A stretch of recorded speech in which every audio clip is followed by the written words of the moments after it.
have the battery disconnected as I'm still working on the transmission, as I said before. Transmission, battery mount, stout, won't go anywhere. Dual Cryo 2 system, bolted in and welded to the chassis. Both can be open at the same time and feed the same single system. CNR Racing, NASCAR oil filter relocation, as well as bypass built in, so you can choose to bypass it if you want. Full 12 amp line system with a AccuSump system, electronic valve, feeds back around, and under here behind the rear bumper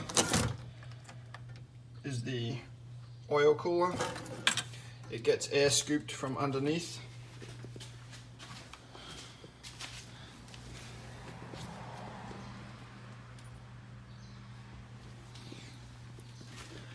You can slightly see it peeking out through there.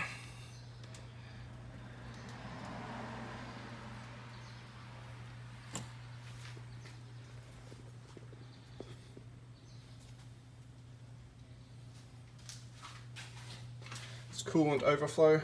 It's the highest point I could get it at while being able to fit it. As you could see from the engine bay, it was very tight, so I wasn't able to fit that in the engine bay. And on the back, it does have latches